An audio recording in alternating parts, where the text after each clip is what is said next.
Dans cette vidéo, nous allons explorer le mode de transmission de deux caractères héréditaires autosomaux chez la drosophile à travers l'étude de trois croisements.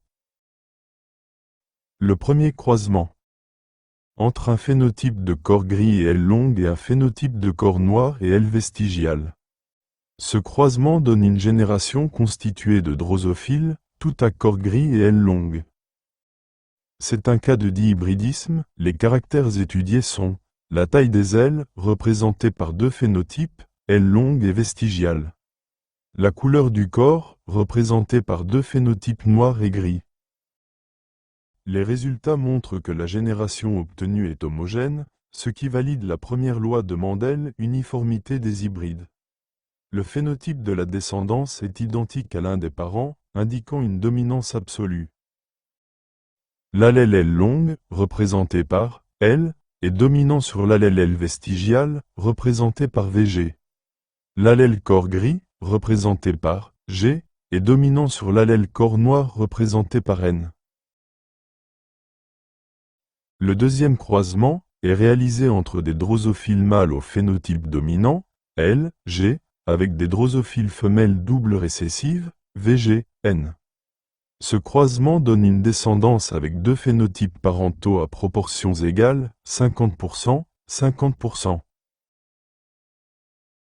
Puisque la descendance est hétérogène, donc, les drosophiles au phénotype dominant sont hybrides. Dans le cas de dominance absolue, le récessif est toujours homozygote. L'obtention des phénotypes parentaux uniquement, et l'absence des phénotypes recombinés, signifie que le mâle hybride a produit uniquement deux types de gamètes parentaux. Cela indique que les gènes sont complètement liés et qu'il n'y a pas de recombinaison entre eux. Le troisième croisement est réalisé entre des drosophiles femelles au phénotype dominant, L, G, et des drosophiles mâles double récessifs, VG, N. Les résultats montrent quatre phénotypes avec des proportions inégales. Deux phénotypes parentaux majoritaires, L, G, et VG, N, 83%.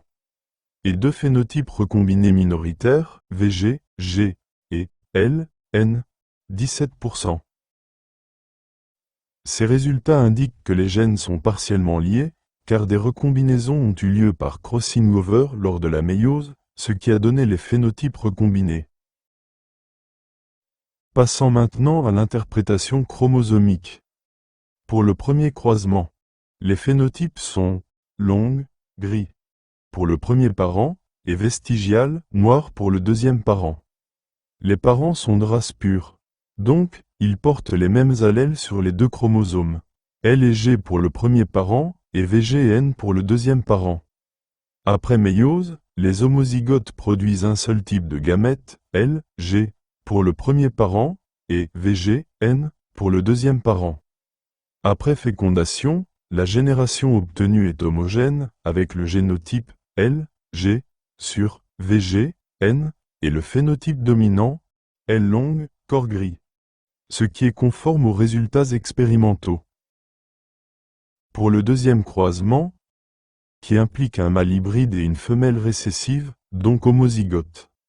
Les génotypes sont L, G, sur VG, N, pour le mâle, et VG, N, sur VG, N, pour la femelle. Après méiose, les hybrides produisent deux types de gamètes, dans le cas de gènes complètement liés, qui sont des gamètes parentaux, L, G, et VG, N. Les homozygotes, bien sûr, produisent toujours un seul type de gamète, dans ce cas, VG, N. La fécondation donne deux phénotypes parentaux, à proportions égales, 50% pour chaque phénotype, ce qui est conforme aux résultats expérimentaux. Pour le troisième croisement, qui implique une femelle hybride, L, G, et un mâle homozygote récessif, VG, N. Les génotypes sont L, G, sur VG, N, pour la femelle, et VG, N, sur VG, N, pour le mâle. Les gamètes produits par la femelle sont quatre types en proportions inégales à cause du crossing over, L, G, 41,5%, L, N, 8,5%, VG, G, 8,5%, et VG, N, 41,5%. Les gamètes recombinés sont minoritaires, car le taux du brassage intrachromosomique, par crossing over, est toujours faible. Après fécondation, on obtient 4 phénotypes aux proportions différentes, ce qui est conforme aux résultats expérimentaux. Les résultats de ces croisements permettent de distinguer deux situations. Liaison complète, 2 phénotypes parentaux à proportions égales, 1,5, 1,5, absence de crossing over. Liaison partielle, 4 phénotypes avec 2 parentaux majoritaires et 2 recombinés minoritaires, présence de crossing over. Cette étude permet ainsi de mieux comprendre le comportement des gènes liés et le rôle du crossing over dans la diversité génétique.